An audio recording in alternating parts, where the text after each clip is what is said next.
बिस्मिल्लाहिर्रहमानिर्रहीम वल्लाहु यर्ज़ुक़ु मन यशाअ बिग़ैरि हिसाब सदक़ल्लाहु मौलाना अज़ीम व सदक़ रसूलुहुन नबियुल करीम।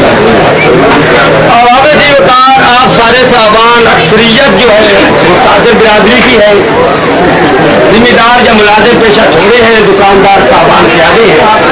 मैं चंद गुजारिशात करूँगा रिज़्क़ हलाल के मुतालिक, और ये आपसे उम्मीद करूँगा कि आप हमेशा ये कोशिश करते रहेंगे कि अल्लाह हमें नसीब फरमाए कि रिज़्क़ हलाल ना हो। हदीस पाक में है, आप लोग टीवी में भी देखते रहते हैं और अखबारात में भी अक्सर नशर होता है। नबी रहमत सल्लल्लाहु अलैहि वसल्लम ने इरशाद फरमाया कि झूठी कस्में खाने से माल तो बिक जाता है लेकिन माल में बरकत नहीं बनता। मेरी ये बात याद रखना कि अल्लाह तबारक व तआला के पाक कुरान का इरशाद है, वाज़ेह है, 12वां सिपारा। मालिक मौला इरशाद फरमाता है, वमा मिन दाब्बतिन फिल अर्दि इल्ला अलल्लाहि रिज़्क़ुहा। जो भी जमीन पे चलता है उसका रिज़्क़ जो है वो मेरे जिम्मा करम पर है। रिज़्क़ अल्लाह की जिम्मे है। रिज़्क़ के लिए कभी फरार नहीं करना, रिज़्क़ के लिए कभी 2 नंबर माल नहीं बेचना, रिज़्क़ के लिए हेरा फेरी नहीं करना। एक मैं हदीस पाक आपके गोशे गुजार करता चलूँ, फिर मैं दुआ के लिए पीर साहब से गुजारिश करूँगा। मैंने पढ़ा है हदीसों में कि हज़रत सैयदना अब्दुर्रहमान बिन औफ बहुत बड़े ताजर हैं और ताजर बिरादरी के पेशवा हैं। नबी रहमत के बहुत बुलंद मर्तबा उम्मती और अशरे मुबशरे में से हैं। आप जब मदीना मुनव्वरा में आए तो नबी करीम सल्लल्लाहु अलैहि वसल्लम ने एक सहाबी अंसारी से उनका मुआखात कायम किया, यानी भाई बनाया। उन्होंने अपने घर में बुलाया और कहने लगे कि हुजूर मेरे पास ये बाग है, इसका हिस्सा भी ले लें। मेरी एक बीवी है, वो भी देने के लिए तैयार हूँ। मेरा ये मकान है, आप ये भी ले लें।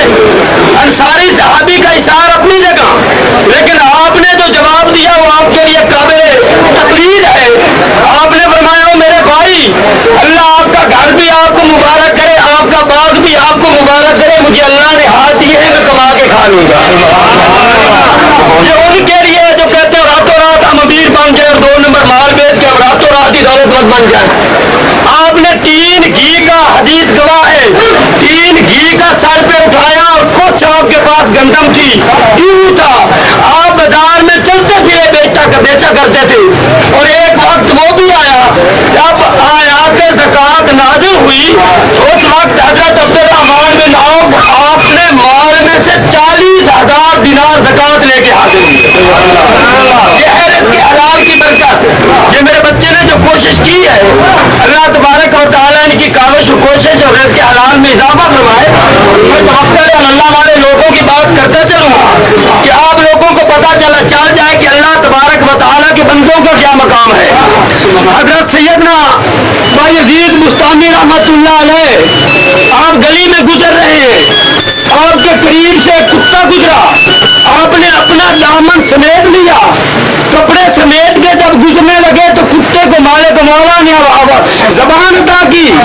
उसने अर्ज की, हुजूर आप अपने कपड़े समेट के गुजर रहे हैं, तवक्कुल अल्लाह का मुजाहरा कर रहे हैं, मुत्तकी और परहेजगार होने का दावा कर रहे हैं, लेकिन आपका मकाम ये है कि आप इंसान होकर साल भर का गल्ला जमा करते हैं। मुझे एक वक्त का टुकड़ा मिलता है, दूसरे वक्त की उम्मीद नहीं है। हमारा मकाम ये है कि हम तो कुत्ते से भी बदतर है। माल 2 नंबर मिलना चाहिए, खा रिश्वत से मिले, खा दगाबाजी से मिले, खा 2 नंबर माल बेचने से मिले, माल मिलना चाहिए, रातों रात अमीर होना चाहिए।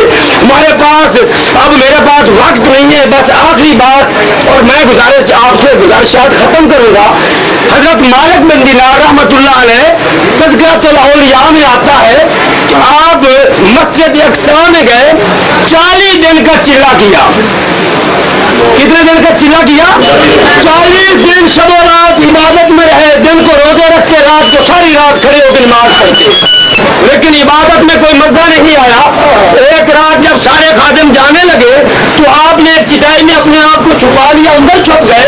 जब खादिम खाने काबे का यानी अल्लाह के घर का दरवाजा बंद करके चले गए तो आप निकल के बाहर बैठ गए। जब आधी रात हुई तो क्या देखते हैं कि आधी रात को दरवाजा मस्जिद अक्सा खुल गया। 40 आदमी आए हैं, एक बुजुर्ग आगे दूसरे उसके पीछे है, वो आके बैठ गए, आपस में मसले मसाइल करने लगे। उन बुजुर्गों में से एक बोले, अकेले नहीं है, हम एक आदमी और भी है। आज की हुजूर कौन है? फरमाया उसका नाम मालिक बिन दिनार है। مدینے سے آئے ہیں اور اس وقت 40 دن ہو گئے عبادت کر رہے ہیں لیکن مزہ نہیں آ رہا. حضرت مالک بن دینار باہر آ گئے. توجہ بھائی, آخری بات, باہر نکل کے آ گئے. فرمایا حضور جو آپ نے میری قلبی کیفیات بیان کی ہیں یہی. فرمایا حضور وجہ کیا ہے کہ 40 دنوں میں نہ عبادت کی لذت ہوئی ہے نہ اللہ کا قرب نصیب ہوا ہے. ان بزرگوں نے فرمایا کہ بیٹا آپ جب مکے سے چلنے لگے تھے تو آپ نے کھجوروں والوں سے, چھوارے والوں سے کچھ کھجوریں خریدی. جب خریدی آپ نے تو 2 چھوارے نیچے گر گئے. آپ نے سمجھا کہ یہ میرے ہیں حالانکہ آپ کے نہیں تھے. جس دن سے وہ رزق نجائز آپ کے اندر گیا ہے آپ کی عبادت کی لذت ختم ہو گئی. ہماری عبادتوں میں کیا لذت رہے گی جب ہم رزق کی نجائز کھا رہے ہیں. تو میں آپ سے یہ گزارش کروں گا کہ آپ بھی اور یہ میرے بچے جنہوں نے یہ اتنا بڑا چوڑا کاروبار کیا, اللہ ان میں برکت فرمائے اور اللہ تبارک و تعالیٰ دن رات ان کو دگنی سے بلکہ چوگنی ترقی نصیب فرمائے. اور بھائیوں کو بھی یہ التماس کروں گا کہ آپ بھی رزق حلال کی کوشش کریں. وما علیہ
سارے گناہ معاف کر, آئندہ گناہ کی توفیق یا مولا کریم میں جگہ سے برکت عطا فرما. یا اللہ اس دکان میں برکت عطا فرما. یا اللہ پاک انہوں نے رزق فراخ عطا فرما. یا اللہ انہوں نے جن ٹکری رات میں ترقی عطا فرما. یا اللہ انہوں نے مشکل حل کر. یا اللہ پاک انہوں نے برکت دے. یا اللہ انہوں نے توفیق عطا فرما. یا اللہ پیارے محبوب کی تابعداری نصیب ہو جائے. یا اللہ پاک فاطمہ کی ایمان فرمائی. مشکل مولا کے کنارے کر دیں. یا اللہ تو مشکل